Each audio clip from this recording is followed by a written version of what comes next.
This is Democracy Now!, democracynow.org, The War and Peace Report. I'm Amy Goodman. We're broadcasting from the epicenter of the pandemic in the United States. We're broadcasting from New York City. As the coronavirus death toll in the U.S. passes 6,000, medical workers nationwide have been forced to work shifts of up to 16 hours or reporting chaotic scenes of overflowing hospitals and bodies quickly filling refrigerated trucks serving as makeshift morgues. In response, nurses in California, Florida, Kansas, Missouri, Nevada, and Texas are protesting one of the nation's largest hospital chains for a, quote, lack of preparedness amid the coronavirus pandemic. They're calling on HCA Healthcare to provide tests, personal protective equipment known as PPE for nurses, doctors, and other staff. Here in New York City, where more than 1,500 people have died, nurses and doctors at Montefiore Medical Center in the Bronx protested Thursday over the lack of PPE. Today, another protest is underway in front of Mount Sinai Hospital in Manhattan, calling for more protective equipment, better staffing, and COVID-19 testing for frontline staff. For more, we're going live to that protest now, where we're joined by Trey Kwan, an ICU nurse at Mount Sinai West, a member of the COVID-19 Frontline Workers Task Force at Mount Sinai Hospital. Kwan ended her maternity leave early to help her colleagues address the pandemic, which is overwhelming New York City hospitals. Trey Kwan is member of Left Voice. She's outside Mount Sinai now. Trey, welcome to Democracy Now! Can you describe where you are, who you're with, and what you're demanding right now? Hi, Amy. I'm a nurse here at Mount Sinai. We're in front of the emergency room here. We're spilling out into the sidewalk to demand protective personal equipment, ventilators, an adequate safety protocol for healthcare workers on the front line. We formed this task force because we saw that the whole saying of, we're all in this together, that Cuomo, Trump, and other politicians and even CEOs are claiming is totally bogus. We are the ones who have our bodies on the line. We are the ones who are putting our families at risk and ourselves at risk at our jobs. We're demanding attention now instead of rapidly responding to this pandemic with the appropriate ventilators and protective gear. They're actually blaming nurses and even accusing folks of hoarding supplies. Cuomo, who's trying to scramble now to build beds across Central Park and in Javits Center, he's doing the big talk, but he's actually the one who's been closing down hospitals over the last decade. He's been the kingpin of hospital mergers. He's also the one to even now propose Medicaid cuts during a pandemic crisis.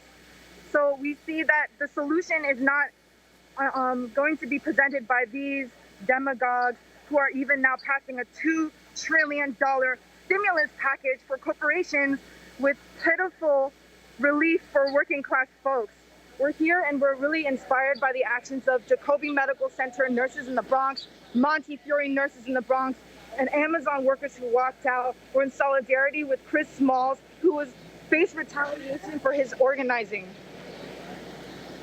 Trey Kwan, can you talk about the COVID-19 Frontline Workers Task Force, what exactly it is, and can you respond to President Trump repeatedly tweeting and speaking at his daily news conference, suggesting that the hospitals in New York are hoarding equipment and ventilators, while the mayor of New York City, de Blasio, says that New York City will run out of ventilators in just a few days?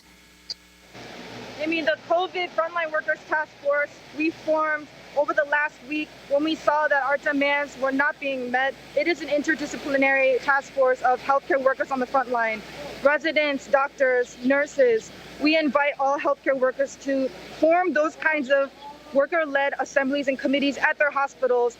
Just as the Jacobi Medical Center was led by independent rank-and-file nurses, this initiative was totally planned by us, for us.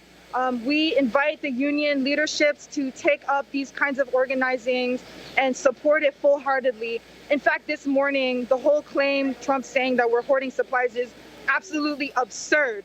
In the hospitals that we are working at now, we have to reuse and reuse. We have to use one gown for some folks for the entire shift. We have negative pressure rooms that have not been tested and ensured that they are actually effectively isolating airborne particles. We have to use one face shield, and we're supposed to wipe that with hydrogen peroxide once we come in and out of a patient's room. Meanwhile, we're in crisis with patients being intubated left and right.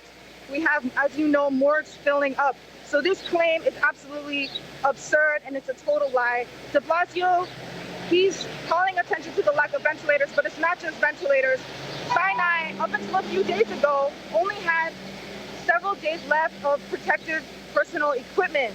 7 days was what we were told 3 or 4 days ago. So we don't know where the situation is now. And we see also that the response that we're getting this morning, we were told, coincidentally, that with the calling of our action, Mount Sinai executives are now finally responding to our demands to extend the quarantine to the appropriate 14 days so that we can recover and come back to work and not infect our patients, not infect our peers. And they also are supposedly offering free testing for healthcare workers, however, have not told us when that's going to begin and how we're going to be able to access that testing. And it's only after H&H hospitals have announced the same policy. Traquan, can you talk about your own personal experience? You're astounding. You gave birth 3 months ago. You were supposed to be on maternity leave for 6 months?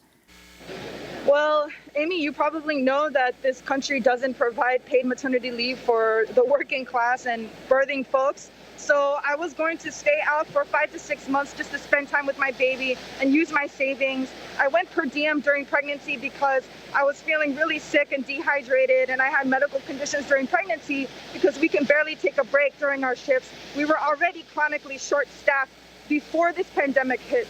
But I came back a few weeks ago because I was home full of worry and obsessed with what was going on with my coworkers, anxious like the rest of us, watching at our TVs and computers at home. And I could not stay home anymore while I heard my coworkers and colleagues scrambling on the front lines. You know, it's maybe it's a risk to myself, maybe it's a risk to my baby, but this is what I am. I'm a nurse. I think that it's my duty to take care of patients to some extent, what I can do.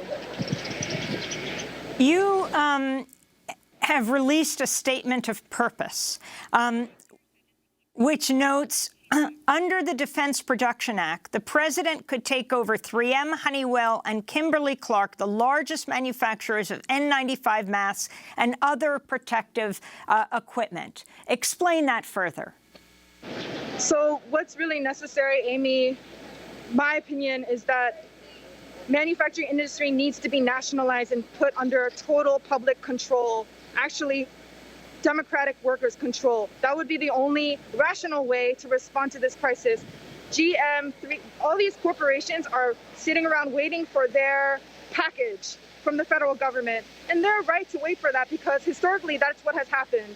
But ultimately, what is required is centralized, coordinated planning, but not under the hands of Trump.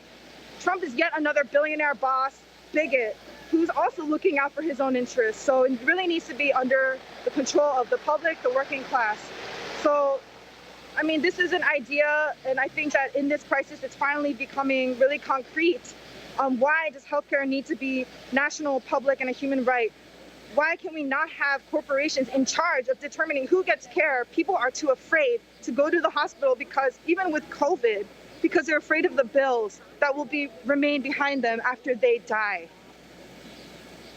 Traquan, I want to thank you for being with us. ICU nurse at Mount Sinai West, member of the COVID-19 Frontline Workers Task Force at Mount Sinai Hospital. She is standing in front of her hospital right now, involved in a protest.